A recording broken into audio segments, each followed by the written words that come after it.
안녕하십니까. 오늘도 전현수 박사의 사마타와 위파사나 책 읽기 164쪽 의문의 인식과정 욕계의 유익한 마음 읽어보겠습니다. 이렇게 선정 인식과정을 충분히 식별하고 나면 다음 단계로 법을 대상으로 의문 인식과정만 일어나는 인식과정을 식별한다. 눈, 귀, 코, 혀, 몸의 문에서 일어나는 오문 인식과정과 오문 인식과정 후에 일어나는 의문 인식과정을 식별하는 것은 좀 복잡하다.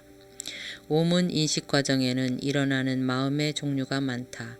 인식과정 하나하나가 마음이 일어나는 것이다. 예를 들어 안문 인식과정에는 안문 전향, 안식, 받아들임, 조사, 결정, 자완화가 있다. 그래서 법을 대상으로 일어나는 의문 인식과정을 식별하는 수행을 하여 인식과정을 식별하는 데 숙달되면 오문 인식과정을 식별한다. 법은 마음의 대상이기 때문에 법을 인식하는 과정은 오문에서 일어나지 않고 오직 의문에서만 일어난다. 법은 마음의 대상이기 때문에 법을 인식하는 과정은 오문에서 일어나지 않고 오직 의문에서만 일어난다. 의문 인식 과정만을 일으키는 법에는 크게 6가지 종류가 있다. 감성의 물질로서 눈, 귀, 코, 혀, 몸의 감성 물질과 미세한 물질 16가지, 마음과 마음부스, 열방과 개념이다. 여기서 미세한 물질은 물의 요소, 영양소, 심장, 토대, 여성 물질, 남성 물질, 생명기능, 허공의 요소, 몸의 암시, 말의 암시, 물질의 가벼움, 물질의 부드러움, 물질의 적합함, 생성, 상속, 쇠퇴, 무상함이다. 법을 대상으로 일어나는 의문 인식 과정 중에서도 자완화에서 일어나는 욕계의 유익한 마음을 먼저 인식한다. 욕계의 유익한 마음이란 선정의 마음은 아니지만 유익한 상태의 마음이다. 유익한 마음은 욕심이 없는 마음, 성냄이 없는 마음, 어리석음이 없는 마음 가운데 2-3가지 마음이 같이 있는 것이다. 욕계의 유익한 마음은 기쁨과 지혜와 자극 여부에 따라 8가지로 나뉜다. 8가지를 나열하면 다음과 같다. 기쁨이 함께하고 지혜가 있고 자극받지 않는 마음, 기쁨이 함께하고 지혜가 있고 자극받는 마음, 기쁨이 함께하고 지혜가 없고 자극받지 않는 마음, 기쁨이 함께하고 지혜가 없고 자극받는 마음, 평온이 함께하고 지혜가 있고 자극받지 않는 마음, 평온이 함께하고 지혜가 있고 자극받는 마음, 평온이 함께하고 지혜가 없고 자극받지 않는 마음, 평온이 함께하고 지혜가 없고 자극받는 마음. 여기서 자극을 받느냐 받지 않느냐 하는 것은 외부 요인이 있느냐 없느냐를 뜻한다. 예를 들어 부모의 권유로 보시를 했다면 자극을 받는 마음이고 자기 스스로 보시를 하고 싶은 마음이 들었다면 자극을 받지 않는 마음이다. 욕계의 유익한 마음에도 아름다운 마음에 공통되는 것들 19가지가 있다. 그래서 욕계의 유익한 마음을 기쁨과 지혜가 있으면 마음부수가 34가지이다. 지혜는 없고 기쁨만 있으면 33가지이고 기쁨이 없고 지혜만 있어도 33가지이다. 기쁨도 없고 지혜도 없으면 32가지이다. 그러면 어떨 때 욕계의 유익한 마음이 일어나는가? 앞서 말했듯이 유익한 마음은 욕심이나 성냄, 어리석음이 없는 마음이 2이나 3이 같이 있는 마음이다. 또는 현명한 주의가 있는 마음이다. 현명한 주의는 눈, 귀, 코, 혀, 몸, 정신으로 대상을 접할 때 그것을 궁극 실제인 정신이나 물질로 보거나 그것의 속성인 무상, 고, 무아, 깨끗하지 못함으로 보는 것이다. 나 역시 정신 수행을 하기 전에 나름대로 지혜롭게 살려고 노력했고 그렇게 살고 있다고 생각했었다. 하지만 정신 수행을 하면서 유익한 마음이 어떨 때 일어나고 현명한 주의가 어떤 것인지 알고 나서는 내가 지금까지 유익한 마음이 아니라 해로운 마음으로 많이 살아왔음을 알았다. 진리에 입각해서 살지 않으면 자칫 어리석은 주의를 가지게 되고 그 결과 해로운 마음이 있는 인식 회로가 돌게 된다. 그러면 그 결과가 나에게 생긴다. 어떤 사물이나 현상에 붙는 형용사나 수식어는 어리석은 주의의 결과라고 보면 된다. 예를 들어 우리는 아름다운 꽃이라고 하지만 사실 그것의 본질은 물질이다. 맛있는 음식이 있는 것이 아니라 영양소가 있는 것이다. 우실라 스님이 생신 때 지도받던 사람들이 생신 축하 음식 공양을 올렸다. 그때 우리가 음식의 이름을 거명하면서 많이 드시라고 하니 우실라 스님이 오늘 여러분은 영양소를 보시한 것이라고 말했다. 우리는 살아가면서 수식어를 많이 쓴다. 오늘 내가 잘했다, 잘못했다, 잘해야지 한다. 그런데 모든 일은 인과의 법칙에 따라 한치의 어긋남도 없이 전개될 뿐이다. 그것을 못 보니 평가를 하는 것이다. 수행을 많이 해서 지혜가 늘면 살아가면서 수식어가 떨어져 나간다. 수행을 많이 해서 지혜가 늘면 살아가면서 수식어가 떨어져 나간다. 욥게 유익한 마음을 처음 관찰할 때는 그때까지 한 수행과 연결해서 한다.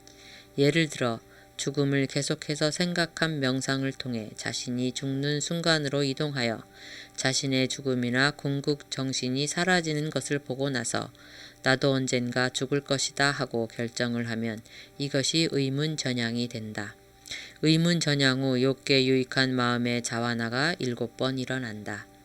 이때 기쁨이 있고 지혜가 있으면 마음부수 34가지를 식별할 수 있다. 또는 선정이 없는 자애의 마음을 가지려고 결정을 하면 의문전향이 일어나고 그 후 욥게 유익한 마음의 자완화가 7번 일어난다. 그때 기쁨과 지혜의 여부에 따라 마음부수가 32에서 34가지가 있다.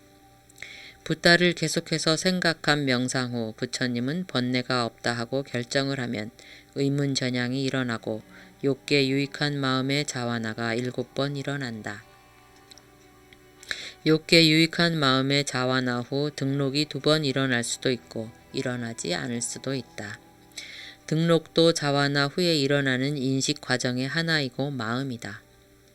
등록의 마음부수는 자완화와 같다. 실제를 볼 때 등록이 일어난다. 개념으로 보는 것은 등록이 일어나지 않는다. 예를 들어 눈의 감성 물질을 보고 난 후 이것은 물질이다 하고 결정을 하면 욥게 유익한 마음의 자완화가 7번 일어나고 난 뒤 등록이 2번 일어난다. 여기에 익숙해지면 평소 생활에서 일어나는 욥게 유익한 마음의 자완화를 관찰한다. 걷는 가운데 붓다를 떠올리면서 부처님은 번뇌가 없다 하고 결정을 하면 그것이 의문전향이 되고 의문전향 후 욥게 유익한 마음의 자완화가 7번 일어나는 것을 볼 수 있다. 길거리에서 개를 봤을 때 저 개가 위험에서 벗어나기를 하고 결정을 하면 욥게 유익한 마음의 자완화가 7번 일어난다.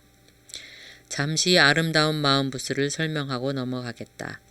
아름다운 마음부수는 모두 25가지인데 아름다운 마음에 공통되는 것들 19가지와 나머지 6가지이다.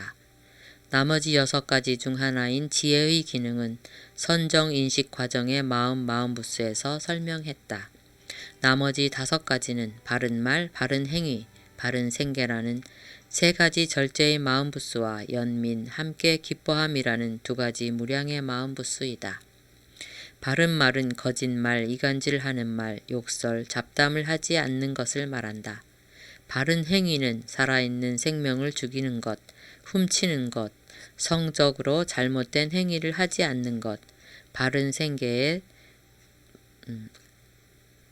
잘못된 행위를 하지 않는 것이다. 바른 생계에는 2가지 뜻이 있다. 하나는 남을 해치는 일에 종사하지 않는 것이다. 예를 들면 인신매매나 도축을 하거나 무기를 밀거래하거나 테러 집단 등에 가담하지 않는 것이다. 또 하나는 생계 활동을 하면서 바른 말과 바른 행위를 하는 것이다. 예를 들어 설명하면 바른 말의 마음부수는 잘못된 말을 자제할 때 일어난다. 거짓말을 안 하겠다고 결정을 할 때 그것이 의문전향이 되고 이어 욥게 유익한 마음의 자완화가 7번 일어난다. 이때 마음부스의 숫자는 기쁨이 있고 지혜가 있으면 35가지가 된다. 기쁨과 지혜가 있는 욥게 유익한 마음의 마음부스 34가지에 바른 말 마음부스를 합쳐 35가지이다. 바른 행위와 바른 생계도 이와 같이 일어나며 이와 같이 계산한다. 눈, 귀, 코, 혀, 몸의 감성 물질과 심장 토대, 성물질, 생명기능 물질, 물질의 요소를 보고 물의 요소를 보고 이것들을 물질이라고 결정하면 욥게 유익한 마음이 일어난다. 또한 이것들은 무상이다, 고이다, 무하다 라고 결정을 할 때도 욥게 유익한 마음이 일어난다. 욥게 유익한 마음은 다양한 경우에 일어나지만 욕심, 화, 어리석음이 없거나 현명한 주의가 있을 때만 그러하다. 이제 의문전향의 마음부스를 식별한다. 의문전향의 마음부스는 모두 12가지다. 마음과 모든 마음에 공통되는 것들 7가지와 때때로 있는 것들 6가지 가운데 4가지, 즉 일으킨 생각, 지속적 고찰, 결정, 정진까지 하여 모두 12가지다. 의문전향이 일어날 때 이 12가지 마음부스를 식별한다. 모든 마음에 공통되는 것들 7가지와 때때로 있는 것들 6가지는 순서대로 외우는 것이 좋다. 5가지 문 인식 과정 가운데 안식의 마음부스가 8가지라고 하면 마음부터 차례대로 세워서 8가지가 그 마음부스이다. 받아들임의 경우 11가지인데 마음부터 세워서 11번째까지의 마음부스가 받아들임의 마음부스가 된다. 이렇게 정신인식 과정을 식별하는 것이 능숙해지면 그 다음으로 넘어간다. 지금까지 경험한 선정에서 다시 나와 근접산매의 인식 과정을 포함한 선정 인식 과정의 마음부스를 식별한다. 나는 선정 인식 과정에서 식별하지 않았던 근접산매의 마음을 식별했다. 아나빠나사티 선정에서 나와 선정 요소를 점검하고 나서 이것이 아나빠나사티 빠띠바가 니미따다 라고 결정을 하는 의문전향이 있고 나면 준비, 근접, 수순, 종성의 마음이 일어나고 그 후 선정 인식 과정에 자완화가 일어난다. 준비, 근접, 수순, 종성의 4가지 인식 과정을 식별한다. 이들 4가지 인식 과정은 자완화이다. 이들 자완화의 마음부스는 초선정, 이선정, 삼선정의 근접산매에서는 모두 34가지이다. 다만 사선정의 근접산매에서는 희열이 없어 33가지이다. 무색계 선정의 근접산매도 희열이 없어 33가지이다. 욥게 유익한 마음의 마음부스를 식별하는 정신수행을 할 때도 언제나 그동안 익힌 아나빠나사티, 가시나, 무색계 선정을 차례로 닦고 난 뒤 비상비비상처에서 나와서 선정 요소를 점검하고 난 뒤에 한다. 이렇게 하는 것은 선정에 항상 들 수 있게끔 훈련하는 것이 중요하기도 하고 또 선정에 들었다 나오면 지혜의 눈이 생겨 마음과 마음부스를 볼 수 있기 때문이기도 하다. 네, 욥게의 유익한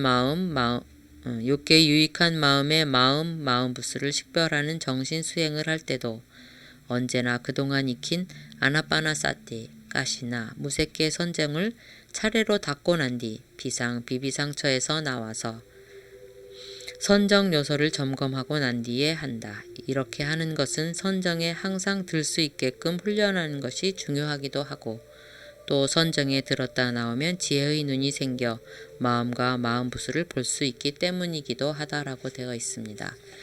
네, 늘 선정의 상태에 들 수 있게끔 노력하는 것, 결국 현재에 집중하는 노력하는 행복한 하루 되시길 기원합니다. 네, 감사합니다.